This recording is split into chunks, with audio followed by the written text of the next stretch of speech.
Good afternoon, and thank you for joining today's webinar entitled Strengthening Collaboration Between the Behavioral Health and Juvenile Justice Systems to Improve Reentry Outcomes. My name is Cynthia Saylor, and I'm a policy analyst at the Council of State Governments Justice Center. On today's webinar, we will be discussing strategies for effective collaboration to connect youth returning home from confinement to behavioral health services in their communities. And we have a really exciting group of panelists with us today who I will introduce shortly. Before turning to the content of the webinar, I'd like to briefly talk through a couple of housekeeping items. At any time during the webinar, you may ask a question by typing it into the Q&A panel on the bottom right-hand portion of your screen. And we'll keep a running list of the questions we receive, and we'll ask the panelists to respond to the questions during the last segment of the webinar. And we'll do our best to get through as many questions as possible. If you encounter technical or audio problems during the webinar, please call WebEx Technical Support at 866-229-3239. And please understand that there are some technical issues that you may not be able to resolve. And for this reason, we're actually recording this event and we'll post it on our website in within 2 weeks. At csgjusticecenter.org/NRRC. So I'll begin by providing a quick overview of the webinar.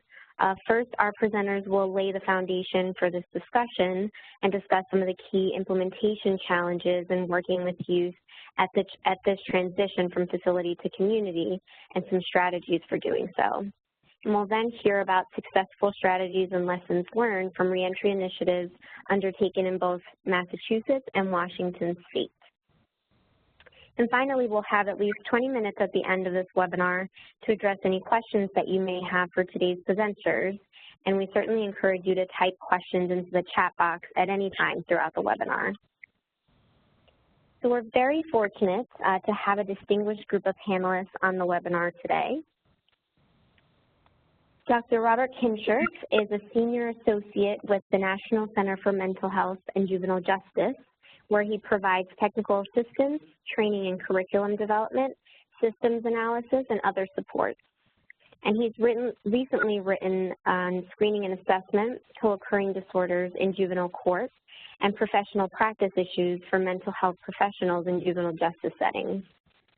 Dr. Kinscherff is also the Associate Vice President for Community Engagement at William James College and faculty for its doctoral clinical psychology program.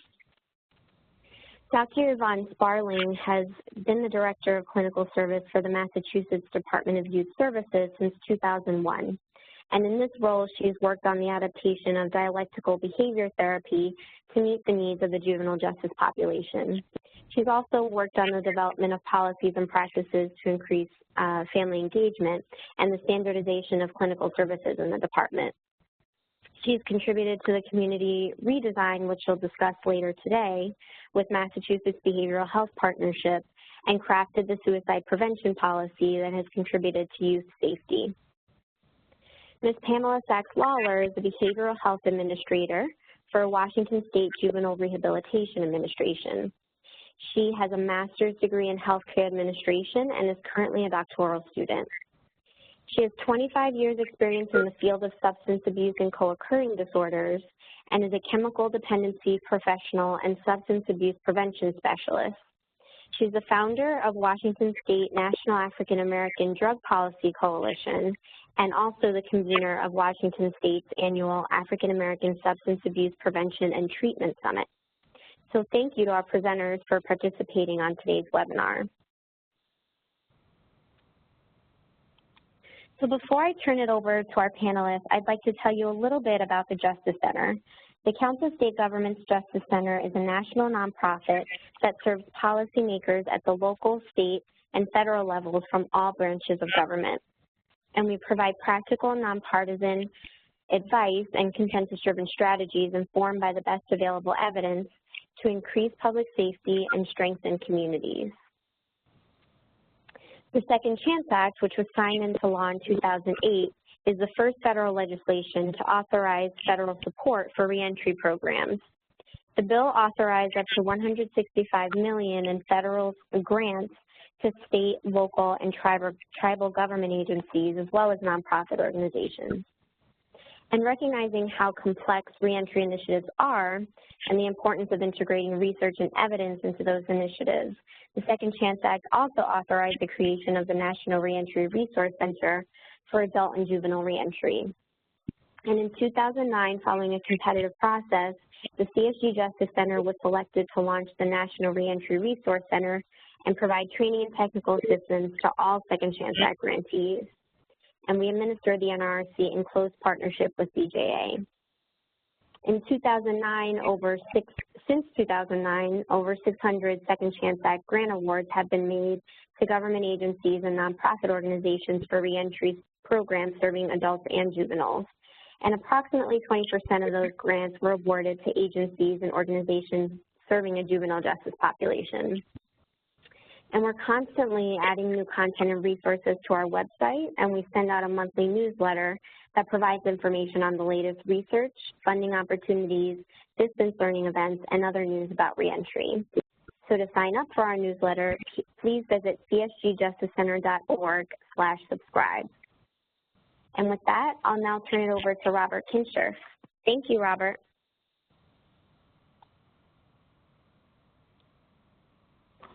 Thank you, Cynthia. My thanks to the Justice Center at the Council of State Governments, and I'm very pleased to be working with Dr. Sparling and Ms. Sachs-Lawler on this very important issue. I'm going to take just a few moments to frame the issue of our conversation today regarding reentry and behavioral health needs relative to reentry outcomes. And think about how we might strengthen collaborations to best support youth who are on their way from facilities-based care back to community-based care. But I do want to do this mindful that the real meat and potatoes of the webinar today will be drawn from the experiences of the youth authorities in Massachusetts and in Washington State. Our focus today is going to be on the reentry from facilities-based care back to the community. This is a period of extremely high vulnerability and high recidivism, either through new arrest or more commonly through technical violations of a conditional liberty, whatever that might be called in any given jurisdiction.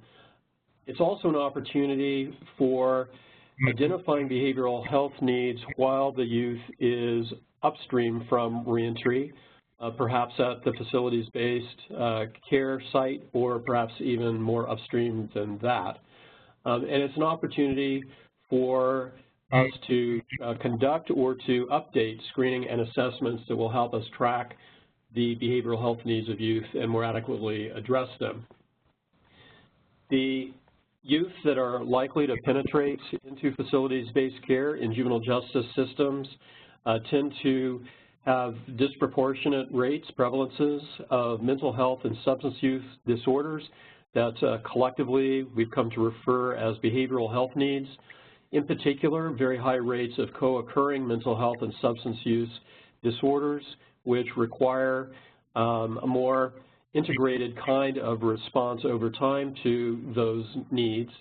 These are also youth who have disproportionately high rates of exposure to childhood adversity. Not all exposure to adversity results in trauma, but certainly exposures to adversity increase the likelihood that these are children who will have post-traumatic presentations or post-traumatic maladaptive coping mechanisms that we need to pay attention to in a trauma-informed way. But it's also an opportunity to understand how they may have manifested resiliencies in the face of the adversities which have challenged them. There is a critical need for proactive engagement with family and primary caretakers to make them colleagues and allies in successful reentry, and the need to engage proactively with behavioral health providers to kind of bridge youth from facilities-based care into behavioral health care in the communities to increase the likelihood of engagement and success. There are three key collaboration strategies to support outcomes for youth. One is this proactive planning with the community-based behavioral providers as something that is done as routine part of reentry planning while the youth are still in facility care, and to the greatest extent possible, bridge that transition. This is also an opportunity then to think about continuity of care for the behavioral health needs which have been identified during facilities care or even earlier in the juvenile justice process. It's also both an opportunity and a call for workforce development and cross-training of juvenile justice and line staff in behavioral health needs of youth, including the domains of trauma-based care, but also the training of behavioral health providers about the juvenile justice system and the common needs of juvenile justice-involved youth and families. And quite frankly, for many community-based providers, it's an opportunity to proactively work with them to begin to demystify and demythologize how many of them view juvenile justice youth. Those of us who have worked for many years with justice-involved youth are often struck by how ordinary and how adolescent they are, how familiar they are to us as young people. Many of them find reluctant acceptance at times from community-based behavioral providers who view them primarily through the lens of their offenses rather than the lens of their youthfulness and capacities for change. Related domains that warrant attention include proactively addressing issues of confidentiality and information sharing between behavioral health providers, both at the facilities-based level and at the communities-based level, and ways of thinking about wrapping appropriately around higher risk youth who has behavioral health needs, the kind of communications required to monitor their well-being and support their well-being, but also to monitor for possible risks to themselves or to public safety. We also need to be very mindful in fostering evidence-based and best practices community-based behavioral health care practices for justice-involved youth and their family, especially those at higher risk for new juvenile justice contacts or common conditions such as co-occurring disorders, trauma-related challenges, or family tensions or dysfunction. It is not always the case that offering a youth with behavioral health needs with justice involvement something is better than nothing. If we enroll youth in behavioral health interventions that do not have a proven track record for justice-involved youth, at the very least we are imposing opportunity costs. That is, we are enrolling them in something unlikely to be effective while preventing them from accessing the right kind of intervention. And of course, if they then have technical or more serious violations of conditional liberties while they're in a course of treatment we wouldn't reasonably expect to actually be helpful to them, often they catch the consequences and are labeled as resistant to treatment or failures to treatment, which is not helpful to them and not accurate.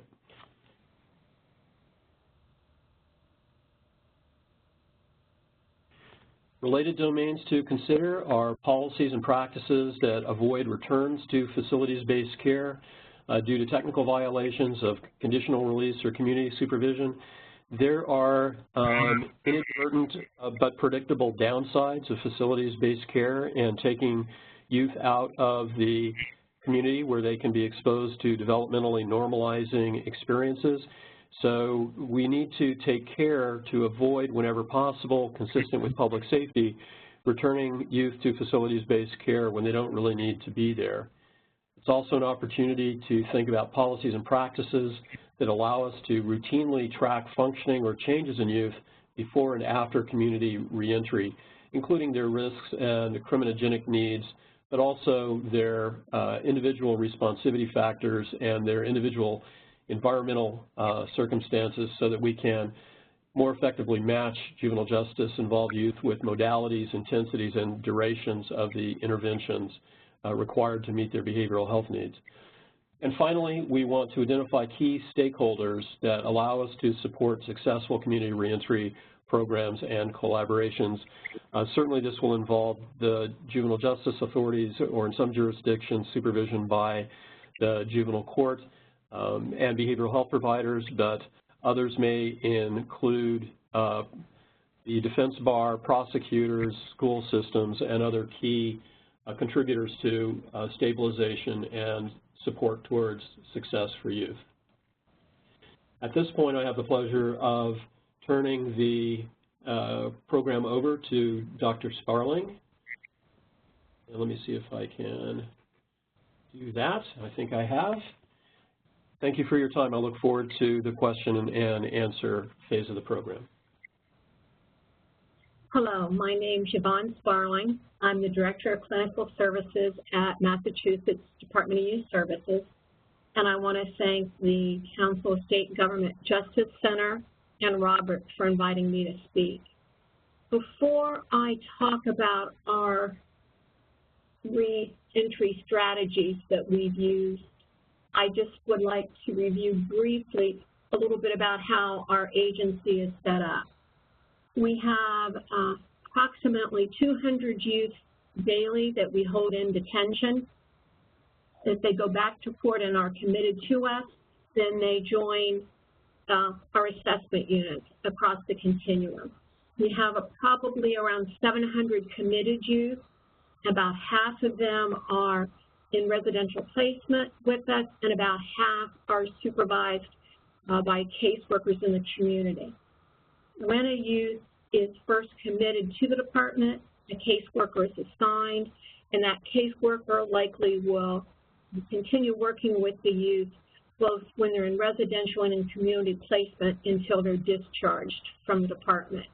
Youth are either committed till the age of 18 or the age of 21, depending on the seriousness of their criminal offenses and their responses to probation. Once the youth is committed, EYS, our agency, can decide both where the youth will be held, whether it's what type of placement or if they're going to be supervised in the community, so that we have that mechanism until they're discharged at 18 or 21. One other bit of information that may be helpful: the state is divided into 5 regions. There's the Boston region, then Northeast, Southeast, Central, and Western. So some of the processes that we've developed that I'm going to talk about in terms of reentry, some are statewide and some are more regionally based. So one of the goals is that ideally that youth have benefited from the residential stay, that they have utilized the clinical services, and that they are ready to take those gains back to the community with them. I'm just going to describe very briefly the kind of clinical services they receive in our residential program, and because that fits with what services we link them to in the community. So that our programs have licensed clinical directors. They're independently licensed, often social workers or psychologists, and there's also clinicians within the program, 1 or 2 clinicians. Our programs, we're fortunate to have fairly small programs, 12 to 15 youth in our residential treatment programs. And we have, as probably most of you do, locked hardware secure programs, and then we have some staff secure residential programs.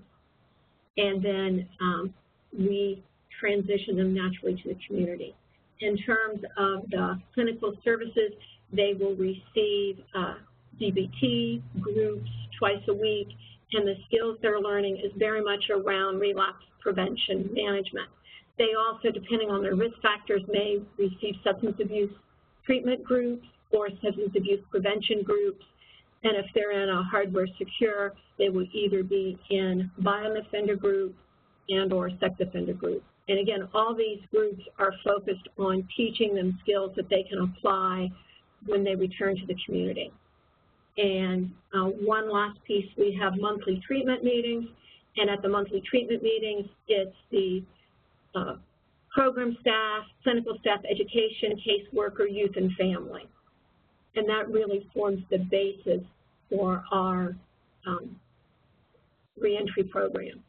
So the next slide here you can see is the community reentry 90-60-30 process. This is a process that we've probably done over the last 8 to 9 years. It's very routine in all residential programs. It's just a common process. So what happens is, while there's usual monthly treatment meetings, 90 days before a youth is targeted to return to the community, it has added significance. At that meeting, the 90-day meeting, the decision will be made if the youth is ready to continue with the residential placement with the idea they're going to transition in 90 days. So youth are given, after their assessment phase, are given a time assignment that is the expected length of stay. However, both the youth and the family are told that that can be extended if the youth is not able to demonstrate some of the skills that they're learning on the unit, and we also could shorten the time. So at the 90-day mark, there is the understanding that the expected time frame. And at that monthly treatment meeting, the youth presents their relapse prevention plan. They talk about what triggered their criminal behaviors. They can talk about what skills they're learning. They can talk about their academic achievement and their goals. The family can share any changes they've seen and any positive gains the family's been involved in family therapy. The program and the caseworker then will decide if this youth appears to be on the path to reenter the community in 90 days. And if so, then there's a lot of work that happens between the 90 and the 60-day meeting. The 60-day meeting, the youth again presents a relapse plan, and there's a sign-off by the youth, the family, and the caseworker. After that, they can still make changes, but it's much more considered going to be a working document. And the community services plan that the caseworker has worked on, we want to be aligned with the relapse plan. And again, one of the assessments that kids are routinely given are the YLS CMI that indicates their criminogenic risk, so maybe it's substance abuse or leisure time or gang involvement, and all of those factors are included that were the high-risk factors in that relapse plan. So at the 60-day, the caseworker then is talking about some of the designs they have for the community reentry. So for instance, if leisure activity was a real risk factor in that when the youth was in the community, that often they were, let's say, gang involved and they didn't have many pro-social activities, maybe the caseworker will discuss with the youth and the family membership in a boys club or some vocational activities or training they can do after school if that was a primary risk time. So that's the kind of discussion on the 60-day meeting. And then the 30-day meeting is held at the district community office because, again, we want the youth and the family to see that they're moving and they know that supervision will take place at that district office once they return to the community. That's also the time that behavioral health factors are taken into account. So between 60 and 30 days, if the youth is engaged in clinical services and everyone thinks that it's beneficial for them to continue, then that gives the caseworker time to go ahead and set those services in place. With ideally, we've had times that at the 30-day meeting in the community, the clinician from the program will attend, or if not, has already talked with the clinician that will be following the youth in the community. And we have different ways that we do that in different regions that I'll be talking more about. But again, the 30-day meeting that's in the community, and then that last 30 days while they're still in the residential program, they have several passes. So they have passes home for the weekend, you know, and then there's a discussion in family therapy, how's that been? If they're going to be in a substance abuse group, that we try to get passes so they can go to the group while they're still in residential placement. Sometimes they'll go to the group and they'll see that there's an opposing gang member in that group and they think it's unlikely they'll continue, and that will give us time to find another substance abuse group. to another. Maybe that individual therapy in the community will focus on that until they can find another more appropriate opening. So that's how we use the 90-60-30 process to tie with behavioral services. And while that seems fairly simple, it is really hard to manage. We had found that for the caseworkers, they will have several kids, so to get all those services in place, really it's much more helpful if they have additional support. So we now have a community design so that the 5 regions of the state that I described to you, each has a separate contract with a nonprofit provider, and 2 of the positions within that contract I want to describe because they work with linking them to behavioral health services. One is the regional community coordinator, and there's 1 per region. Now, there may be 3 or 4 casework teams per that region, so that it's not a one-on-one relationship, but it is they have the 1 community coordinator that will work with that part of the state and with those teams. And what that person does is they really work closely with the clinics and the Boys and Girls Clubs and all the different support activities that we think that the youth would benefit from, so that they can help make sure that we don't have a long waiting list in the mental health clinics. Maybe there'd be some clinics that maybe aren't used to working with youth from juvenile justice, so they can go describe our process. They can explain what skills the youth are learning and what we want them to work on when they return. Often youth, when they, at those first clinical sessions, may be comfortable with the youth and the family bringing their relapse prevention plan so the clinician can understand that and they can work towards that. So the regional community coordinator really works with the casework teams in that part of the state to make sure that there's not long waiting lists. That is especially important if kids are on psychotropic medication, and that to find psychiatrists who can continue working with the youth, and if they are tied to a clinic, to see if we can get the youth in that clinic as well. A second position is the regional family engagement specialist. And this role stems from the Garrett Lee Smith grant, the suicide prevention grant that we had probably around 10 years ago. And part of that grant, we developed 2 positions. At that point, they were called the family intervention specialists. And we really wanted them to work with the families of youth who had made a serious suicide attempt, because what we found was that the youth would be placed in psychiatric hospitals, but not necessarily close to where the family lived. It was the first opening. And these positions made sure that the families could get to the hospitals and understood the medications and that really understood the clinical services. We found that so successful that when the grant ended, we created our own positions, and we in fact increased them to 5, 1 per region. So now it's the family engagement specialist also works with the family to try to get them more involved in the youth pro-social activities. So when the caseworker is first assigned the case, when the youth is first committed, they will always go to meet with the family. They may go with the family engagement specialist if that works out timing-wise. If they don't go with the engagement specialist, but after they've met the family, if they think the family would benefit, then they make a referral to the family engagement specialist. The engagement specialist is not doing family group or family therapy per se. Their role is, if the family wants that, to help them get linked to family wraparound services or family therapy, whether in the residential DYS program or in the community, so that the role of the engagement specialist is really to make sure that the family understands the skills that the youth is learning and can support the positive development. There's also additional engagement activities that I will talk about as well. Next, I want to talk about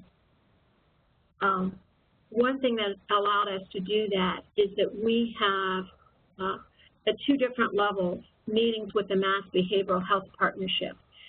that is the entity in Massachusetts that is the insurance that sets up the networks of providers statewide, make sure that the services that clinics provide are culturally sensitive and are relevant and helpful. And they work with all youth that are in state custody. So what we do is, in the central office level, we meet on a quarterly basis with our counterparts at MBHP. Some of the initiatives we've worked on through the years is we have a very detailed protocol. If the youth needs a psychiatric hospitalization, how that takes place in terms of that MBHP has emergency screening teams that will come to our sites and evaluate, and then we'll find an inpatient unit, and then we have a protocol in terms of their return to us. What they also do is that we really work closely with them to make sure that the clinics throughout the state have openings for our kids. Probably about 7 years ago, we did a study with MBHP and looked at our DYS kids in the community. How many were receiving services in clinics, and we found real gaps in parts of the state, which also helped support the regional clinical coordinators. So we often will do projects at the central office level, but it's also mirrored at the regional level. So our regional psychologists and the regional family engagement specialist and the coordinator will be meeting at the MBHP regional level. And again, maybe it's if there's been issues with hospitalization, that would be discussed. If they have a clinic that has a new approach, then that can be shared. So it's a very nice way to share, and it really helps with the youth and family getting the right kind of services, and it really aids the whole 90-60-30 process. So what I've described so far are really state functions. And now I want to talk a little bit about at the regional level. So there's regional initiatives for reentry, and they are often developed through the nonprofit entity that has that regional contract, that support contract, that has, they work closely with DYS, and if from the outside, one wouldn't know necessarily that it's contract and they're not all state employees. But with the regional initiatives, they can really target it for the different parts of the state. And I want to just talk briefly about some of the initiatives in Boston. There's been a real focus on family engagement. Roxbury Youth Works is the clinic that has done a lot of that work with us, and our family engagement specialist, Malcolm Joseph, have set up. We have a parent cafe that's at the district office 2 evenings a month, and really all parents are invited to it. The focus is on more positive activities around that they can do with their youth. It's really a strengths-based approach. We have been able to hire a family partner that is a mother who had a son in DYS, and he graduated from DYS, and she now has a paid position to really work with the other families, so that's a part of the family cafe, so that when they go in, they can really talk with someone who's also been a part of the system. And that's based on the Illinois model. And that we did an evaluation, and 90% of the families report finding that very supportive and liking that reentry service. Just quickly, we have the Boston Reentry Team, BJRI, and what that team is, it's a casework team that really focuses on youth that are at the highest risk. And 120 days before youth is transitioning to the community, before the 90-60-30 process, Boston will decide if the youth meets the criteria to be in the BJRI reentry team. These teams have kids that had the most serious offenses. They're often very gang involved, substance abuse, and there's a real intensive focus on reentry with them. And there's clinician that works right with that team. And they will work with the youth and the family and also provide a lot of training for the casework team. A lot about what Robert talked about in terms of trauma-informed care and approaches. And lastly, there's one other team. It's JRI. It's the Justice Resource Institute. We do a lot of work with them throughout the state. They have a clinic in the Boston area, and they have one clinician, and sometimes more than one, that role is to work with DYS youth that are in the community, so that they really have a good understanding of our processes. They will know clinical directors from the residential programs that the youth are transitioning from, and they will very much know the casework team. Now, those are just initiatives from the Boston, but other parts of the state have also done reentry initiatives as well. So I think it's time for me to stop now. I will be available for questions and answers. So thank you for your attention, and I am going to now shift to our next speaker.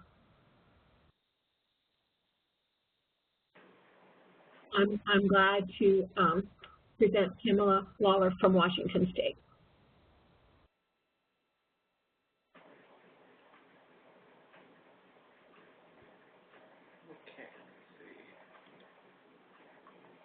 Good afternoon, everyone. Can you hear me? Other presenters, are you able to hear me? Yes, loud and clear. Great. Okay, yeah. So my name is Pamela Lawler, and I'm the Behavioral Health Administrator for Washington State Juvenile Rehabilitation. And I'll start by giving you a little foundation on what our organization is about. Youth are committed to juvenile rehabilitation until the age of 21. Within our system, we have 3 institutions, we have 8 community facilities, and we have 3 regional parole offices that cover the entire state. In juvenile rehabilitation, we pride ourselves on using evidence-based programs in order to meet the needs of our youth. In our institutions, the foundation for all of our treatment in our institutions is dialectical behavioral therapy. So DBT is the foundation for all treatment that we do in our institutions, as well as when youth transition to parole. Our foundation is functional family parole. So all youth receive DBT while they're in the institutions, and for those that are on parole, they receive a functional family parole. We have what we call an integrated treatment model, an ITM, and I liken that to a toolbox that has a lot of different tools in it, a lot of different evidence-based models that we utilize, and I'll talk about that a little bit later. But within JR, we have 5 certified substance use disorder treatment agencies. They're certified through the state, and they range from intensive outpatient to a recovery house. So we have our 3 institutions have ranged from intensive inpatient to outpatient services. We have a community facility that has intensive inpatient, and then we have a community facility that has recovery house. We've also placed some treatment services in our parole offices because we were finding that we were having an issue with transitioning our kids that were on parole into local treatment agencies. So we've placed some staff in our parole offices that are certified chemical dependency professionals, is what we call them in Washington State. So we have this certified drug treatment professionals. We have psychologists and we have psychiatrists. We also have mental health counselors in our administration. We have behavioral health specialists who are in our institutions and parole for individuals with co-occurring disorders. And we also have intervention specialists that deal with youth who are gang affiliated, who have co-occurring disorders. that intervention specialist meets with families, schools, and potential employers for youth who are gang involved. So today I'm going to talk to you a little bit about our Bridge to Recovery model. And our Bridge to Recovery model involves youth who have co-occurring disorders. And it's a comprehensive approach, and we use this by utilizing evidence-based models, trained practitioners, and motivation and engagement of juveniles in our system. Our model involves education, behavioral health treatment, gang prevention, intervention, and training. And as you can see on the slide here, there is an intersection between substance use disorder and mental health. And the Bridge to Recovery seeks to address that. So we had to begin by actually defining what co-occurring disorders were. And that was kind of difficult within the system because if you had a youth that a staff member felt had a mental health disorder, they were actually tagged as having co-occurring disorders if they had substance abuse. So we wanted to define what co-occurring disorders were. And so we did that. We know that co-occurring disorders, one, you have to have a mental health disorder and you have to have a substance use disorder, and they have to be independent of each other.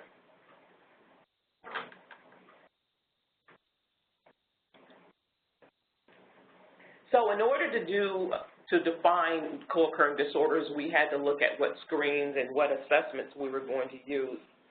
In our system, we currently use the GAIN-SS, which is a screening tool. So any youth that's admitted to our system gets a GAIN-SS within the first hour of admission.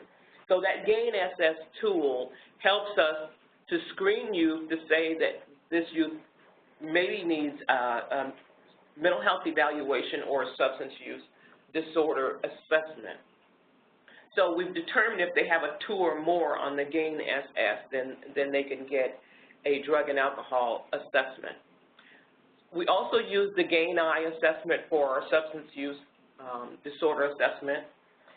We also use a state assessment called the Adolescent Substance Use Assessment, and we also use what we call integrated treatment assessment. That is our tool that we've created within Washington State to determine if there's been behavior change among the youth that are in the system, and that's used at 60, 90, and I think it's 120 days that we implement the IDA. We also use the GAIN-M90, and we use that in order to determine the progress in treatment. So we also do that at 60, 90, and 120 days. So when we look at screens and assessments, while we're doing the screens and assessment, we seek to engage the client. Upon receipt of appropriate client authorization, we refer for a screen. And then once we refer for a screen, we determine severity of the mental and substance use disorder. Once we've got the mental health evaluation and the substance abuse assessment, we determine the appropriate care setting. And we determine that by using the ASAM patient placement criteria. And we determine the diagnosis, if there is any disability and functional impairment. We identify their strengths and their supports. And we also identify cultural and linguistic needs and supports, because we have some individuals that don't speak English fluently, so we have to address that in our treatment programs. We identify additional problem areas to be addressed, such as physical health, housing, vocational, educational, social, spiritual, and cognitive. We determine their readiness for change, and then we do a plan for treatment. So now I will go into our actual Bridge to Recovery model. And I want to start off by saying that transition begins the day of admission. if you don't learn anything else from reentry, you have to understand that transition begins the day that that individual gets into the system. The sooner we begin to process, the greater chance of youth obtaining needed services and motivating and engaging that youth. And this is also true when we try to decrease the stigma of behavioral health disorders, because the sooner you get to the youth and identify the issues that they have and begin to talk with them, it can lower their feeling of stigma. It also can help with the other youth who are in the institutions. What we found is youth were initially afraid to be identified as having a substance use disorder or having a mental health disorder. But by putting this specific program into place, Bridge to Recovery, we had youth that actually didn't mind being determined as having those disorders. And they began to identify some of the triggers that they would see that would cause them to have specific behaviors. And also other youth that were in the institutions and community facilities began to see that those youth that were actually in the program were doing well and that they didn't have that negative stigma. And so we actually had youth that were asking to come in the program that didn't have co-occurring disorders. And we had youth that did have co-occurring disorders that were attempting to get in also. But due to capacity, we had to limit the amount of youth that were in the program at any one time, because we had, for each behavioral therapist, we had cohorts of 8 youth. And then with those cohorts of 8 youth, we have different phases that the youth went through. Phase 1 was our intensive phase, that was in the institution. So they went through 12 weeks of intensive treatment, which began with the matrix model treatment. It's an intensive substance abuse treatment program. So we had the 12 weeks of intensive. The youth would graduate from phase 1, and then they would go into phase 2, which is our outpatient and support services. Phase 3, it was when a youth went from either a community facility home or when a youth went from a community facility to parole, to discharge. And then, as you can see in our flow chart, it all begins with that screening tool of the GAIN-SS. We would have the GAIN-I. We would determine the diagnosis of co-occurring disorder. We would determine the special needs, and then we would make a BTR referral. And on that second phase, that is when youth are admitted into the Bridge to Recovery program. And the youth would go into those phases. I want to say that we have in phase 3 of our project, we utilized ACRA-ACC reentry model, and we utilized family integration transition models. And we had our behavioral health therapists that were in the parole offices would come into the institutions up to 4 months prior to release, meet the youth, begin to put together a transition plan, meet with the families, and motivate and engage those youth that were going to be going into parole offices and onto parole, and they would actually meet with those youth while they're on parole also. We would have an MDT, which is a multidisciplinary team meeting. At that time, we would also have transition screening at 60 days prior to release. We would also, in the next phase, up to 45 days prior to release, we'd have a transition report. We would have a community notification if that is what was required. We would also have increased community contact for those youth that were going to be coming out. We want to make sure that they are engaged with their family. We're going to make sure that they are engaged with the behavioral health therapist that's in the community or their other natural support systems. That's important. We would have a GAIN M90 to determine change in behavior or change in thought processes. Then in the next phase, that would be community within 45 days to release. We would have an MDT meeting. We'd have a placement assessment for parole. We'd have a field visit from the family and report back to the institution and begin to continue to actually collect data. Our last phase is where BTR continues into parole. We would have the ACRA-ACC, and then we would have the third GAIN M90 that would be able to tell us the behavioral change.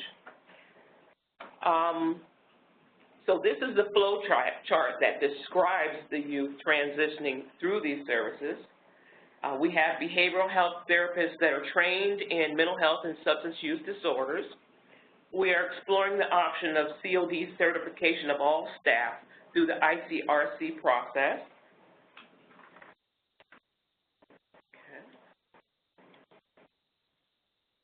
So I talked a little bit earlier about our integrated treatment model, and these models that we have here is actually in that toolbox of integrated treatment model. So Washington State, as I said earlier, we pride ourselves on successfully identifying and implementing evidence-based programs that meet the needs of our youth. We work closely with our Washington State Institute for Public Policy in identifying models that are effective in our target population. Any of the models that we utilize must be on the list through our Washington State Institute for Public Policy, which is called WISP, and they work very closely with our University of Washington Evidence-Based Programming Institute. So in the Bridge to Recovery program, we have behavioral health specialists who use numerous evidence-based tools and practices that can help make treatment a success. We utilize the matrix model, as I said earlier. That's our phase 1 model. We utilize focus on integrated treatment. So when we began to put together co-occurring disorder program, we wanted something that could train our staff. So train our mental health providers on what substance use disorders look like, and train our substance use disorder clinicians on mental health. And these are for the clinicians that aren't necessarily working in Bridge to Recovery. We wanted to train all of our practitioners so that they can get a better understanding of what they're seeing.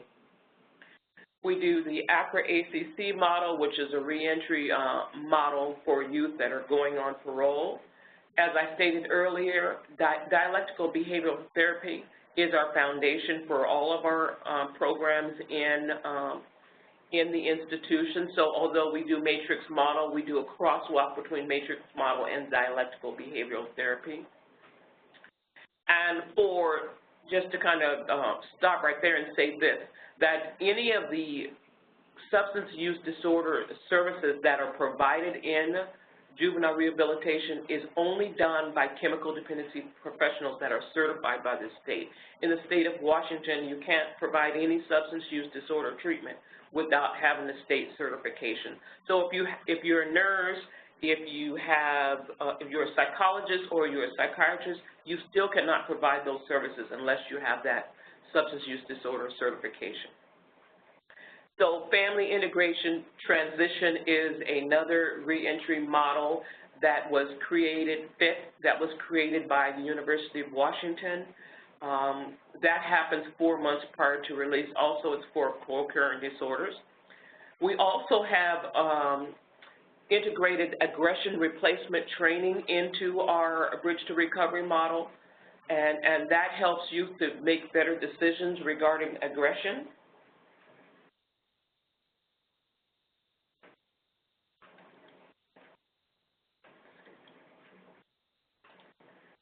Okay, so training and community collaboration. Staff licensing is very, very important when it comes to training. It can sometimes be a barrier to collaboration because it is defined categorically. So you may have a psychiatrist over here, and you may have a chemical dependency professional, or you may have a nurse or whatever. So we're looking at the different criteria for licensing in our state. And so behavioral health services for juveniles as we know, they've been fragmented, inefficient, and disconnected. We seek to kind of address those issues. We seek to, although we have a specific model that we utilize, our services are all individualized. And we want to make sure that whatever we implement, that we are successful in getting the youth to re-enter their communities and to be successful. And successful youth reentry for these youth is based on strong continuity of care, effective treatment services, effective case management practices, comprehensive education, vocation, and employment programs, and it includes the family. All of our models that we use, we include the family. During Bridge to Recovery, it involves a weekly phone conference with the family members. If the family members can't come to visit during the sessions, we can have a phone call, or we can do a, it's not webinar, I can't think of the name of it right now, but they're able to go online and meet with their youth online and the therapist online, so that we can engage the family with the services that the youth is getting. So I want to say that when we look at all of the services that we're providing, putting that theory to practice is very important. Making sure that we have an integrated screening tool for both disorders, that's important. Making sure that we are evaluating and assessing for mental health and for substance use disorder. Practitioner training is of an utmost importance. I can't stress that enough. You may have a practitioner that's trained in substance use disorder treatment, or you may have a practitioner that's trained in mental health treatment, but if they're not cross-trained to provide the services, you put the staff at a disadvantage, and you also put the youth at a disadvantage. So we want to be able to equip our staff to deal with the issues that the youth may have. So cross-training is important. The regional meetings, the RTMs, the regional team meetings, are very important to staff these youth to be able to get feedback from the other professionals that are also dealing with the youth. One of the issues that we saw when we had youth that transitioned from our institutions to our community facilities is that we had, in our community facilities, we don't have psychiatrists or psychologists, but the youth who are in those community facilities go see practitioners who are in the community. So we wanted to make sure that our youth who are leaving our institutions have enough psychiatric medication so that they're not in the community waiting for the psychiatrists in the community to see them in order for them to continue their meds. That's important, that the medications are continued and that we do a handoff. So if the youth is going to be dealing with the practitioners in the community or receiving drug treatment in the community, in that we have equipped them with everything that they need, and that we are doing consultation with those providers in the community. Also, that we have clear communication with the family members, motivating and engaging them, making sure that they have some buy-in to the process, making sure that the youth has buy-in to the process, because again, this is not our treatment. This treatment belongs to the youth, okay? Policies and procedures are very important. That you set some clear policies and procedures for dealing with youth who have co-occurring disorders. How are we going to assess them? How are we going to evaluate them? What kind of treatment we're going to provide for them, and for how long and what model? So setting those policies and procedures are very important. And I will now turn it over to, I believe, Cynthia, if I'm not mistaken. No, Keisha. Great, thank you so much. Thank you to all of our presenters today. We're so fortunate to have such a distinguished panel of experts with us today. And we have about 30 minutes for question and answer, and we'll try to get through as many questions as we can. And I encourage folks to continue to type questions into the chat box. So our first question is for Dr. Sparling, but actually I think it's also relevant for Ms. Sachs-Lawler if you'd both like to answer. Can you please clarify whether the clinician that a youth is meeting with in the facility will be following the youth to the community, and if so, what does that process look like? Okay, this is Pam. I would say that the clinician in the institutions, they provide services for the youth in the institutions, but what we have, as I stated, we have behavioral health therapists that are also in parole that will come in and meet with the youth prior to them getting out, but they're the ones that will be following them on parole. That's why we have them meet with them up to 4 months prior to, and they meet actually on a monthly basis with them while they're in the institution. So there's some continuity once they go on parole.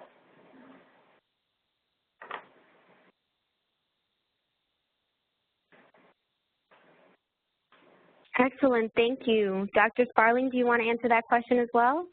I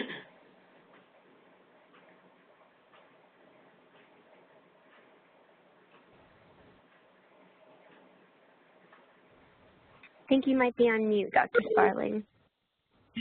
I'm here now. Okay, great. To what Pamela said, the clinicians that we have in the residential treatment programs will not follow them into the community. So we've debated it. We just felt that it was better for the youth to really work on the transition, to be able to complete the work supervised by the residential therapist while they are, but they help with the handoff to the community-based therapist. The only exceptions to that, let's say when I talked about the Boston reentry team, they have a therapist to that community-based team. And if one of the youth, let's say, is in the community and they have difficulty and they have to go back into a program for a short time, that therapist may just work with them in that program as opposed to, in addition to the therapist within that program. Because it felt like if it's a 2-week that they're coming back in to work on some things, maybe they haven't been making curfew, rather than shift therapists, if they have a community therapist on that team, they may continue to work with them. But most kids will not have a therapist that follows them into the community. Excellent. Thank you both so much. The next question we have is also for Dr. Sparling. What are some of the barriers that the family engagement specialists in particular experience? And are these family engagement services based in the home or the office or in the community, or some mix of those? Oh, those are great questions. The family engagement specialists, we've set up, they don't necessarily have a caseload of families that they see per se. They are, the caseworker will ask them to work with a family, and often that work can be very varied. It's not traditional like family therapy. Maybe they will meet with the family, talk with them, try to get an understanding of what the family would want. Sometimes it's housing issues, and maybe they'll work around helping them with get a different type of housing. It's really family focused in terms of what that family feels they need. We want, and what we encourage for the family to understand the services that their child is receiving. So that's kind of what we kind of add to the mix. When I mentioned that the paid family partner, that is kind of one of our best practices that we may be considering to see about expanding. Families have really felt that that is very comforting to talk with someone who had a child in the system and now their child's doing well, and that family member can share experiences with them. It really varies kind of on the strength of the families that we're working with. And that's something that we're going to be working on this year. So there's 5 family engagement specialists, and one of our strategic plans is to increase family involvement, and I'm going to be working with them and others on that very topic, because, yeah, there's some families that have been in other state systems and are very reluctant to feel like they have to start again in terms of sharing their story. So, but we're persistent, and we kind of keep reaching out to them as one of our strategy. Did you have other questions about their roles? I'll be glad to, if that didn't quite answer what you were wondering about. No, that was great. Thank you so much, Dr. Sparling. We have another question for all of the panelists or anyone who wants to jump in. What are some of the strategies that are employed to engage families that may not demonstrate interest in being a part of case management or treatment process initially?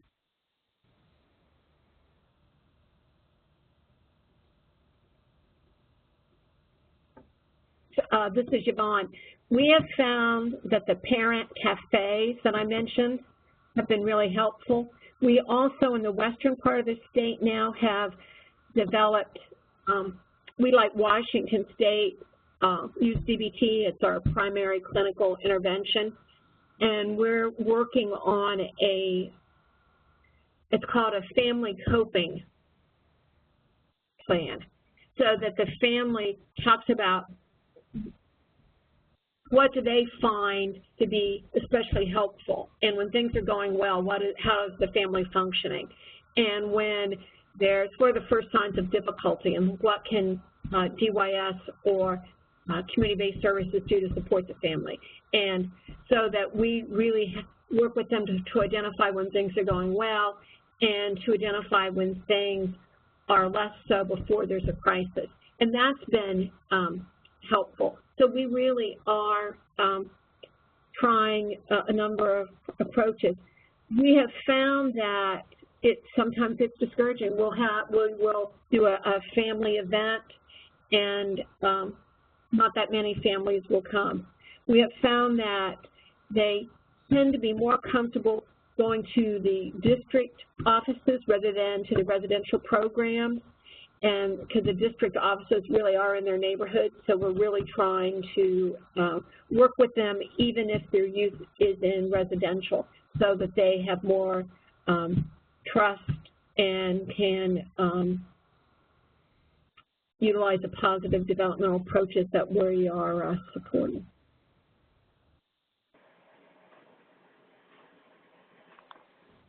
Thank you, Dr. Sparling. Does any of the other presenters want to jump in and answer that question? Okay. Robert. I'm going to, go ahead, Robert. Yeah, great. I was just going to say that in addition to sort of the kinds of creative approaches that we heard about from Dr. Sparling and just sheer persistence, we found that having a broad definition of what counts as family is important. So it may be that the father or the mother, the nuclear family, they may be involved in their own substance use or criminal behavior or mental health difficulties or any one of a number of other obstacles to their fully supporting their youth in recovery and reentry. But it's often the case that you can find an extended family member, a grandmother, an uncle, an older brother, any one of a number of folks who can be identified as a family member willing to invest in the success of the youth and to work with them to create this support around the youth, even if they're primary caretakers or biological nuclear family are unable or unwilling to do so. I can say in Washington State, we try to work with the families in our functional family parole and our family integration transition programs work really well with family members. But I do want to say that, and it's because we have a great mentoring program, and we have our mentoring intern that is sitting right next to me during this process. But so mentors are really great with this population while they're in the institutions and when they're on parole. I think it's really important to assign youth or help youth to find them a mentor, or whether it be a sponsor or AA or NA, but mentors, you know, they really come in handy with this population.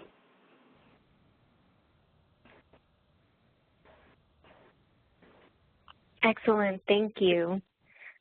We have another question. How can we provide behavioral health providers with the tools and training that they need to feel confident and prepared to work with juvenile justice involved youth and their families?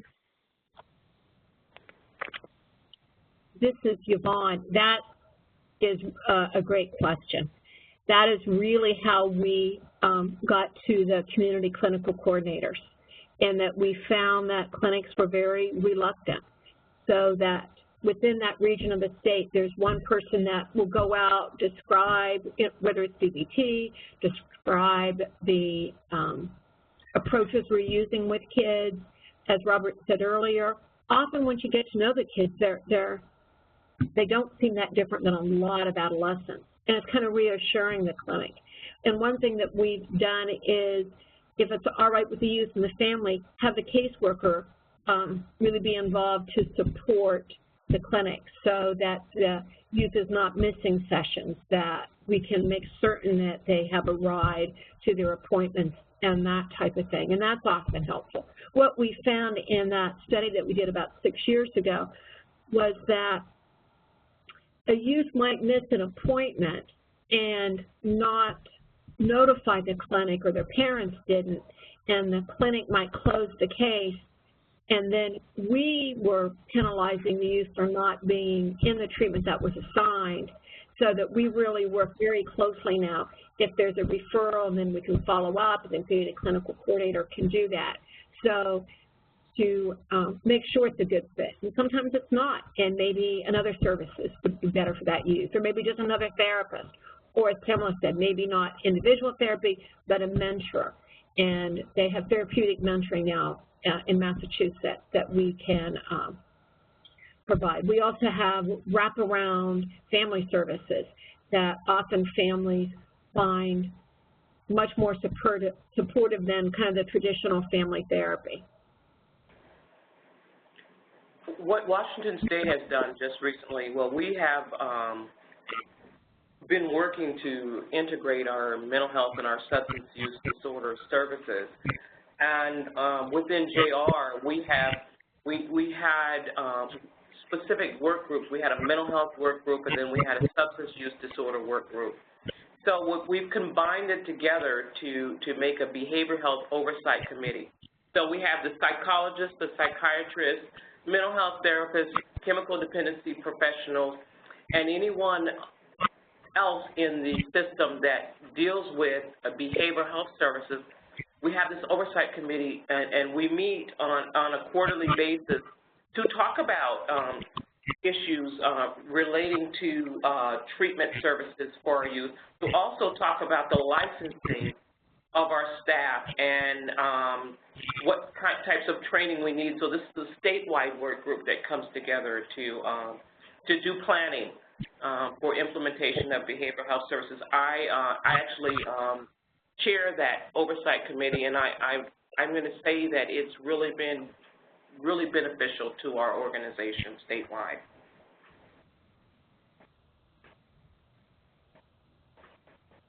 Excellent, thank you. Another question for our panelists. Have you conducted evaluations of your services that you talked about on today's webinar? This is Yvonne. It's kind of what we're talking about in terms of family.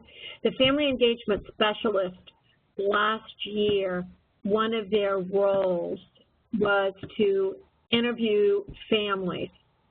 So we did it across regions, and 300 families were interviewed, 100 from detention, 100 from residential, and 100 from the community.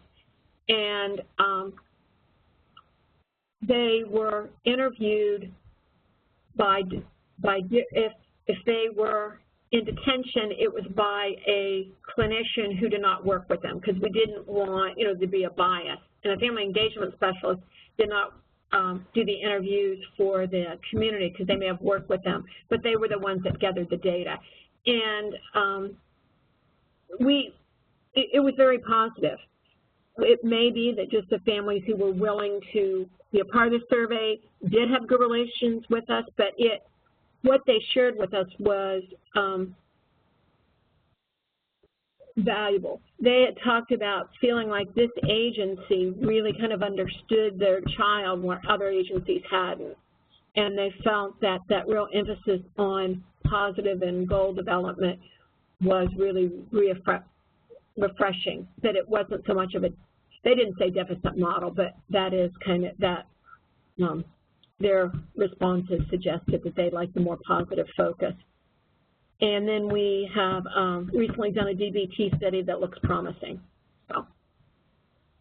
This is Pam, and in Washington State, we have not completed a formalized evaluation regarding our programs. We do have, however, when youth are discharged from our program, we have the client satisfaction surveys, we have pre and post testing, and we do use the evidence-based programs. We are looking at doing a formalized evaluation, but we are trying to obtain the funding to do that. And one thing, we do recidivism studies yearly. This is Yvonne. I'm sorry, can you repeat that? We do recidivism studies each year. That and that's our website. And I think it's 27% recidivism. So I think it's I mean, you hate to have it 27%, but the way it's designed is the year after they've been discharged from our agency, so it's not when they were in our care, and if they have been adjudicated on the offense. So that is another measure that we use.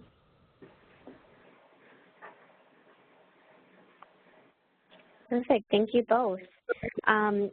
Can one of you speak to functional family parole? Our participants are wondering if this is a modification of functional family therapy. Yes, it is. It is a modification of that, and we just use it for all youth who are on parole. It does involve family, so the youth who are on the parole, the family has to participate in it. So it is a modification of it. Thank you. Another question for any of our panelists. How are you able to open up dialogue to begin collaboration between behavioral health providers and the juvenile justice system to work together on individual youth reentry planning?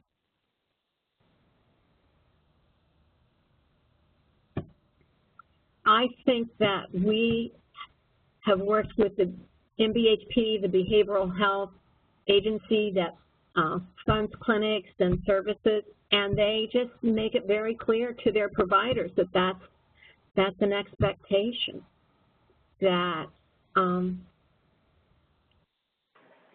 those kids have that insurance, and we've developed protocols with them, and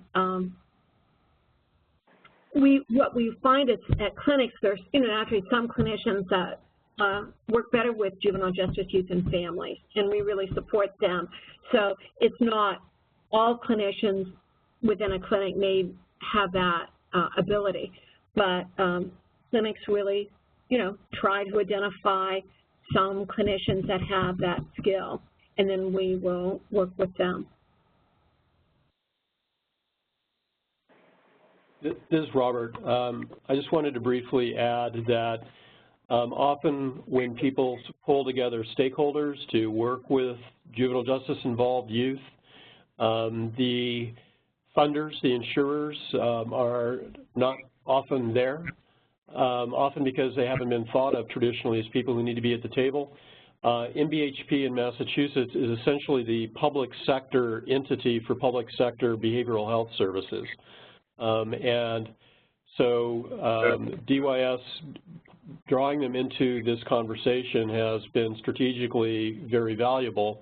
And in other jurisdictions where juvenile justice authorities have worked closely with their public sector insurers, they've been able to generate outcomes through that collaboration that would have been otherwise very difficult to achieve.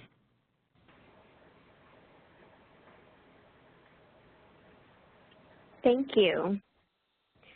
Another question we have for our presenters. What advice would you have for states in which providers face challenges gaining access to correctional facilities and are thus unable to meet youth and build relationships prior to release? And how did you work with facilities in your states to resolve these challenges? Well, as far as Washington State is concerned, and my organization, we are the state, but it's still difficult to be able to get providers to understand the needs of our youth. So, you know, I've been really blessed to be able to be a part of the oversight, the Behavioral Health Advisory Committee, which is the Behavioral Health Advisory Committee is a committee that is it's mandated by SAMHSA, so it has mental health and it has substance abuse providers that are on that committee throughout the state, and that's where we're able to talk about some of the needs of youth, where you have providers at the table and you have the state at the table also, so that you can begin to talk about what the needs of the kids are. So that's vital, that you put together groups like that, whether they be locally or whether they be statewide, but you have to come together and you have to meet and you have to talk about the different needs of the kids and get to know each other. That really helps. I would also add that from the perspective of the providers trying to reach out to gain access to youth who are in facilities, if they're having difficulty with that, I think it's important to establish a dialogue with the senior juvenile justice leadership in that state's youth authority.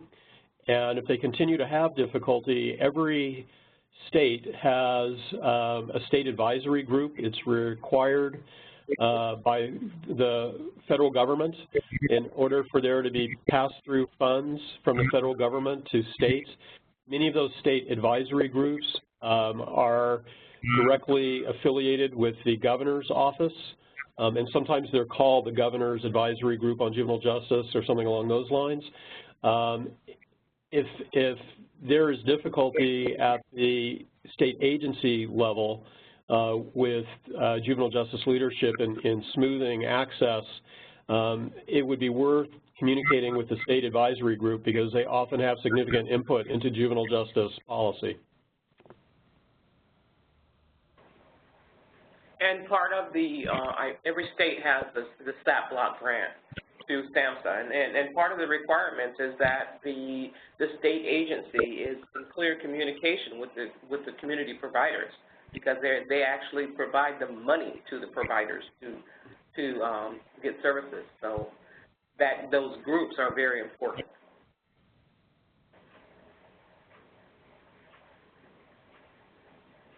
This is Yvonne, and I see there's a question about the importance of high school education. And I didn't talk about our strategies to get youth back to school, but we have a number of them. We have career counselors that work as a part of the 90-60-30 process to determine if the youth can get the credits and get back to high school. If it's a high school that would make the most sense for that youth, would it be better even another high school across town if there's been a history of problems?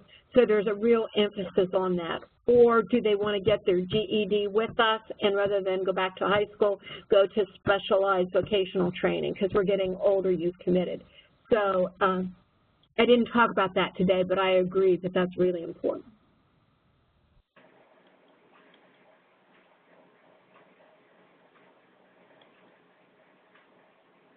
Great, thank you.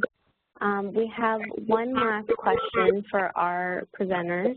From one of our participants asks, how can we change the culture of our organizations to get staff bought into this collaborative reentry process and prepare them to promote positive change among youth who are involved in both systems?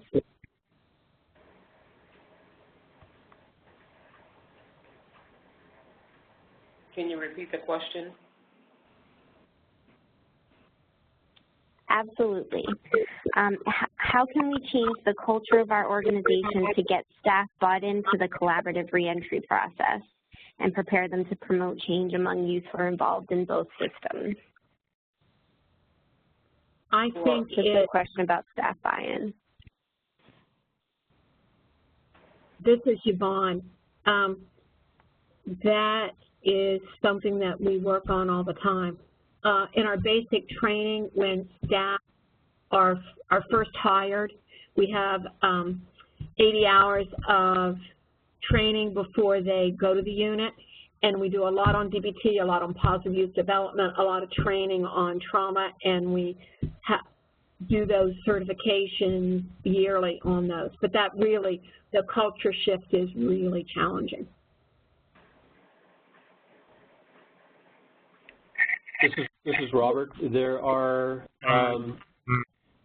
some training modules that are available to begin staff training, and you can do it either starting at the basic training level or periodically as part of professional development for staff. For example, there is a mental health in juvenile justice training modules. You could find information on that on the website of the National Center for Mental Health and Juvenile Justice. In some cases, I've actually seen a very clear role for senior leadership who is very clear about the expectations for job performance, shifting away from a juvenile correctional model, very old school, to one which is more focused on trauma-informed care and positive youth development. And in some systems that I've seen, it took some time, but as people began to hire differently, train differently, and to make it very clear that the road to promotion and advancement inside the system was going to be based on skill and commitment to the model of positive youth development rather than sort of old school youth corrections, over time the culture began to shift. Quite frankly, some of it was generational, or some folks you're just going to have to wait to retire. But that doesn't mean they have to be the leaders on your units. Robert, this is Yvonne. I'm glad you mentioned that. If the commissioner was here in DYS, he would say too, we have our our program staff co-lead DBT groups with our licensed clinicians, because we want the program staff to really support the skills that the youth are learning, and we found that has really done a shift, that as the program staff, they have an advocate relationship with each youth has an individual clinician and an advocate, and the advocate is really a part of the clinical treatment approach with that youth. And the more that we share and rely on them, and they are so important to the youth, kind of it really helps shift to a more positive-based approach. I agree, Yvonne. This is Pam, because all of our staff, from our security guards to our counselors, they all get training in DBT, and they all are doing DBT groups. And I think it was difficult at first, but there is more buy-in with the staff now. Great, thank you. So we hit the 3:30 mark, so I want to thank our presenters again and all of the participants who asked some great questions today. And please note again that we'll post the webinar recording and PowerPoint on our website within the next 2 weeks. So please feel free to share the link with colleagues who were unable to join us today. And as you're exiting the webinar, you'll automatically see a survey pop up about your experience on the webinar, and we do use this feedback to improve our services, and very much appreciate your taking a couple of seconds to complete the questions that will appear. I want to thank our presenters again, and we really appreciate the time that you took to share your wisdom and experience with us today. And thank you all for attending today's webinar. Thanks, and have a great afternoon.